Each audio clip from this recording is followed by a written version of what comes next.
this one is kind of cool. I was in a band. I was in a cover band, making decent money, playing on the weekends, and I wanted to go out and buy a Telecaster. I wanted a nice American Standard because they play really well, and they sound good, and they're built better. It's not a custom shop, but it's just an American Standard. So I went out and I bought it. I traded 2 guitars and some cash for it at Guitar Center in '98. That was like June or July. And then right around Christmas, one of my friends got me a gift certificate for Guitar Center. And I went in the day after Christmas, and I had this, and I had an effects rig in the back of my car and my amplifier. And it was a 1969 Pontiac Catalina. And all the doors were locked.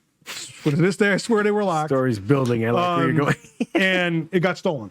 I was in Guitar Center for 25 minutes. I went in to buy an Ibanez Tube Screamer. Oh. And I came out, and doors the are locked. What, did they bash the window in? They popped the lock. So didn't even bother to close my door. I walk out, my door was still open. So they took my effects rig. They took this. They couldn't. So you're telling the robbers didn't think to shut your door. They didn't have any kind of decency, huh? And like a dumbass, I'm like, check my trunk. It's gone. Yeah, It's like one of the worst. Like, no, you didn't fucking put it in the trunk. Right. Doors open. Right. Like, one of the worst feelings in the world is just somebody taking your stuff. Yeah, absolutely. I go back in the guitar. So everybody come in there with no, nobody came in there with a Telecaster.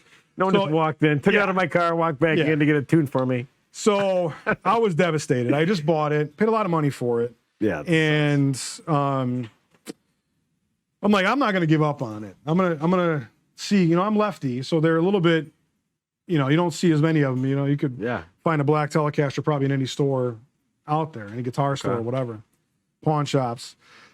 So I was a little bit relentless with it. And I just kept calling pawn shops and music stores every couple of weeks. I'd have a rotation almost.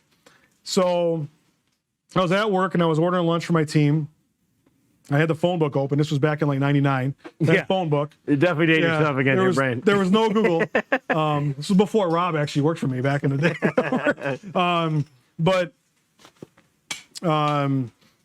Open up the phone book. The first music store I called, they said, hey, I'm lefty. I'm looking for something used. I'm getting back into playing.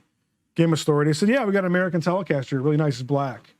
Really? It's rosewood neck or maple fingerboard? Oh, it's maple. It's all real nice. Really? I said, do you have any wear on it? It's a little bit of buckle rash on the back, from just for a little bit of wear. I didn't use it that much at that time. I asked them as much as I could about the guitar except for the serial number. So when I was stolen, I made a police report with Burbank Police, and I'm like, well, can you put that guitar aside for me? I want to come down and look at it. I'll be around about 4:30. Yeah. So I called Burbank Police. I'm like, they got my guitar. I know it's mine. I'm going down there. And they were like, hold on. Just relax. Don't go anywhere. We'll go down there for you. Do you have all your paperwork? I said, yes. I still have my receipts when I bought it. And sure enough, they go down there. So we need to see the guitar. Oh, shit. And it was 6 months later. This is gone. 6 months later. It was gone. Gone. And they were like, what do you need to see about it? They said, we want to see the serial number. Serial number, yeah.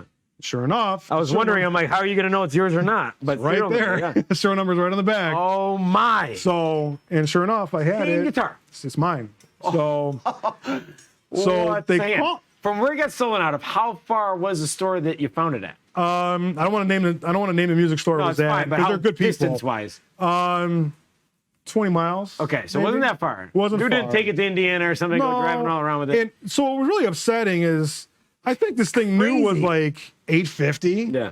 And I Really? Did you have to buy it? Did they make you buy it back? No, I didn't buy it back. So, that would have been terrible. Like, no, this is a guitar. Well, it's $600. But I'm talking to the guy on the phone, and I'm getting the information about it. And I was like, well, what do you want for it? He was like, oh, $450. I'm like, you son of a bitch. I paid $850 for that guitar 6 months ago.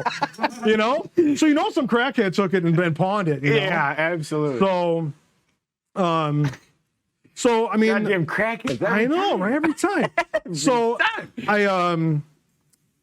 They pick it up, and they didn't have my effects rig or my case, or they said that they didn't have it. I really wanted the guitar back, is what I really wanted. So I got it back. So I go down to Burbank Police, and it's in the evidence room. And they're like, do you want to see it? I'm like, well, yeah, let's get it out. And it's like, they opened the door to the evidence room, and it was like bunch of bricks of cocaine and no. It was like the sun was shining on it. It was like, you know, it was like right in the middle of the evidence room, like, you know. And they were like, "You want to press charges?" I'm like, "Hell yeah, I want to press charges." They said, "All right, we got to keep it for evidence." I said, "Hell no, I don't want to press charges. Give my guitar back." So I said, so I took it home. And the funny thing was I had ordered this pick guard for it from Guitar Center when I had it, and then the pick guard came in, and the guitar was gone. But I kept the pick guard, and I was able to put the pick guard on it because normally it just came in a regular white pick guard. I put the black pearl white on it. That's cool. Thought it looked kind of cool.